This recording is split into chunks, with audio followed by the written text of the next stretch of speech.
Chers et chers camarades délégués, je vous apporte le salut fraternel du syndicat des salariés de la Confédération.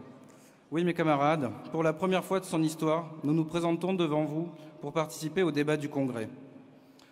Nous sommes les petites mains de la Confédération, ce qui fait que nous sommes aussi les petites mains de chacun de vous, et vous êtes nombreux à nous connaître. Nous sommes souvent ensemble pour vous aider dans vos combats du quotidien, pour organiser des moments comme celui-ci, participer aux manifestations nationales et parisiennes, animer vos formations. Et organiser le Congrès, pour nous les petites mains, c'est aussi tout ce qui le suit, c'est-à-dire la mise en œuvre des résolutions, par exemple en rédigeant les projets de circulaires confédérales, de communiqués de presse, les analyses économiques ou juridiques pour affirmer les revendications de la Confédération partout où nécessaire. Nous connaissons parfaitement l'organisation et les positions pour pleinement assister les élus au bureau confédéral. Notre syndicat a décidé de ne plus être confiné dans ses murs, de ne pas être un syndicat entièrement à part, mais bien à part entière. Nous sommes des salariés, comme vous tous congressistes, avec l'ardent désir de participer activement à l'œuvre collective du syndicalisme. Avant tout, nous avons à nous associer à l'expression de solidarité à l'égard du peuple ukrainien et afghan, comme cela a été dit, à l'égard du peuple russe qui s'oppose à l'horreur de la guerre. La voilà à nouveau en Europe, preuve de l'échec de l'Union européenne à savoir maintenir la paix, par déni de l'impératif de justice sociale. Impératif supérieur à tout autre pour garantir la paix, comme 1945 l'a rappelé, mais que de toute évidence les dirigeants européens ont oublié. Leur impératif de prospérité économique sert l'injustice sociale. Et comme nous l'avons entendu en ouverture de nos débats, l'internationalisme syndical est fondamental. Il a toujours été dans notre ADN et doit le rester. Mais les crises, qu'elles soient militaires, économiques, sociales, sanitaires, écologiques, se multiplient. Et d'ailleurs, pour nous, comme le reste de la société, le syndicalisme français est en crise. Oui, pour nous, le syndicalisme français, celui de la Charte d'Amiens, peut disparaître. Mais c'est bien le programme de la classe ouvrière que nous devons mettre en œuvre. Je cite, « C'est la reconnaissance de la lutte des classes qui oppose sur le terrain économique les travailleurs en révolte contre toutes les formes d'exploitation et d'oppression, tant matérielle que morale. Et n'oublions pas la double besogne. Je cite aussi, « Dans l'œuvre revendicative quotidienne, le syndicalisme poursuit la coordination des efforts ouvriers, l'accroissement du mieux-être des travailleurs. Cette besogne n'est qu'un côté de l'œuvre du syndicalisme. Il prépare l'émancipation intégrale. Le syndicat, aujourd'hui groupement de résistance, sera, dans l'avenir, le groupe de production et de répartition des richesses. Notre congrès doit réaffirmer avec force que nous sommes sur le terrain de la lutte des classes et rappeler l'émancipation intégrale comme l'œuvre du syndicalisme, son but fondamental. Alors concernant les revendications immédiates, la réduction du temps de travail.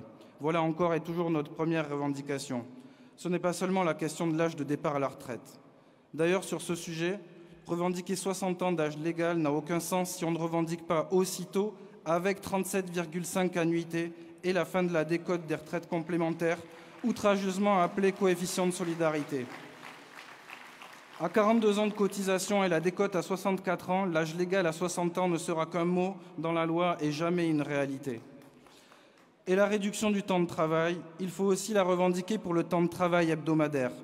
Semaine à 30 ou 32 heures. Voilà du progrès social, évidemment avec maintien du salaire. Des boîtes l'appliquent déjà, des pays entiers même. Qu'attendons-nous pour reprendre cette voie du progrès? Inscrivons-le clairement dans nos résolutions. Pour ce qui concerne les salaires, méfions-nous en effet, comme cela a été dit, de parler de pouvoir d'achat. Cela n'a pas de sens. Prime Macron, heures supplémentaires désocialisées, etc. Ce n'est pas du salaire. C'est au mieux répondre pour les plus galériens d'entre nous, une bouffée d'oxygène temporaire, mais toujours une aliénation supplémentaire. Nous devons revendiquer la réappropriation des richesses par un partage équitable. Hausse des salaires, hausse du SMIC et du point d'indice. Dans l'immédiat, oui à la hausse du salaire réel. C'est ce qu'il faut revendiquer. Il y aurait tant à dire encore pour l'immédiat et beaucoup l'ont déjà dit. Nous allons seulement le formuler ainsi, car depuis 30 ans, nous avons importé les mots et modèles anglo-saxons qu'il nous faut combattre. Non à la gouvernance par les nombres, non au New Public Management. C'est précisément la déshumanisation du travail dans les boîtes qui s'applique désormais dans tous les services publics. Hôpital-entreprise, prime à la performance, indicateurs objectifs, rentabilité des services, etc. C'est cela que nous devons combattre. L'exploitation du plus grand nombre au bénéfice de quelques-uns. Nous devrons rejeter tout système d'exploitation. Alors venons-en à la double besogne, si souvent oubliée et qui explique pourquoi les revendications immédiates ne pourront jamais aboutir si on l'oublie. La deuxième besogne, c'est le changement de modèle, c'est la transformation sociale. Nous sommes et nous ne pouvons qu'être anticapitalistes si nous voulons la justice sociale. Et c'est d'ailleurs directement lié au problème climatique. Il ne s'agit donc pas de dire que la justice sociale ou la hausse des salaires est compatible avec la question environnementale, mais bien de dire qu'un système fondé sur la justice sociale sera écologiste, tiendra nécessairement compte de l'habitat, de la qualité de vie, de l'alimentation ou de l'air respiré par le travailleur ou la travailleuse. Il n'y a rien de sociétal ici. Cela résulte du système de production et de répartition des richesses. Alors rappelons-nous pleinement la charte d'Amiens. Nous sommes aujourd'hui face aux dernières conséquences délétères du productivisme et de la société de consommation et de production de masse, pour le seul accroissement du profit. Nous devons revendiquer de nouvelles organisations du travail, le salaire à vie pour abolir définitivement la question du salaire, de la retraite, du chômage. Le changement climatique, ce n'est pas la planète en péril. Elle y survivra encore pour 4,5 milliards d'années quand le soleil mourra. Le changement climatique, c'est le péril de notre habitat, de l'humanité. Alors il ne s'agit pas que de relocalisation industrielle ou d'indépendance énergétique, mais bien de changement de système. La production locale, artisanale et recyclable au maximum, le logement décent pour tous, économe en énergie, l'agriculture intense en travail et non en machine, donc la paysannerie. Ayons bien cela en tête. Les besoins des dominants ne sont pas universalisables. Nous ne devons pas viser ou servir leur but. Et si le futur catastrophique qu'ils nous préparent n'est pas de notre fait, nous y participons trop, alors que c'est à nous, les dominés, de l'empêcher. Le syndicalisme doit apporter les solutions et proposer un autre modèle. La tâche est ardue. Il sera difficile de les apporter toutes lors de ce congrès, mais c'est la tâche qui nous attend si nous ne voulons pas disparaître. Car sinon, les véritables forces vives, les militants de la transformation sociale, déserteront notre organisation. Guillaume, un dernier mot pour la fin et non des moindres. Nous avons à cœur la cause féminine et féministe. Debout les femmes, parlez-vous, regardez-vous. Ensemble, on vous opprime les femmes. Ensemble, révoltez-vous et brissez vos entraves.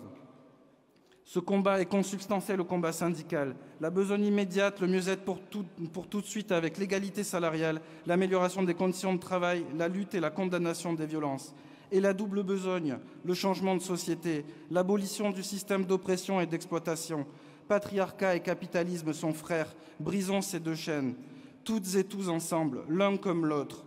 Comme tout autre système d'exploitation, doivent être les ennemis du syndicalisme. Vive les camarades forces ouvrières, vive le congrès des syndicats FO, vive le syndicalisme libre et indépendant de la CGT-FO.